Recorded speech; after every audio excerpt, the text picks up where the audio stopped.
तीन पटक गुल्मीबाट निर्वाचित हुँदा उहाँले जनताको विश्वासलाई औपचारिकता होइन कर्तव्यको रूपमा लिनुभयो। मेरो नाम विजय कुमार पाण्डे, कालीगण्डकी हेर्मिसर 1। यो करिडोर बाटो अहिले हाम्रो लागि निकै सहज भइरहेको छ, विकास भइरहेको छ। यो करिडोरको क्रममा मैले पनि यो 3 वर्ष यही करिडोरमा काम गरेको, सुपरभाइजरमा काम गरेको स्थानीय बासिन्दा हो। म नेपाली सेनासित काम गरिरहेको थिएँ। त्यो बेलामा यो बाटोको लागि प्रदीप ग्यावालीको मुख्य पहल यो बाटोमा रहेको थियो। यो बाटो सुरुमा पारीबाट जाने भन्ने कार्यक्रम थियो स्याङ्जा हुँदै, तर उहाँहरूकै पहलमा, प्रदीप ग्यावालीकै पहलमा यो बाटो बालढुङ्गासम्म गइरहेको छ। उहाँको कार्यकालमा विकास नारामा सीमित रहेन, स्वास्थ्य, सडक र पूर्वाधार गुल्मीको विकास नक्साका केन्द्रबिन्दु बने।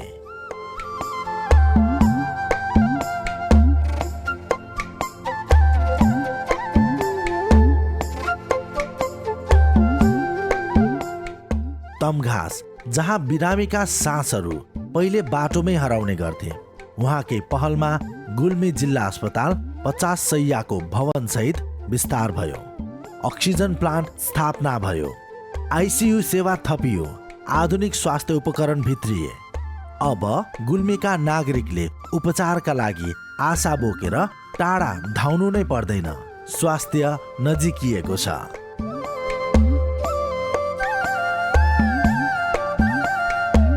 गुल्मी दरबार आधारभूत अस्पताल 1 वर्षदेखि हाल सञ्चालनमा आएको छ र यहाँ दैनिकी 30 देखि 40 बिरामीहरूको सङ्ख्या छ र प्रत्येक दिन यो सङ्ख्या बढ्दै गइरहेको छ।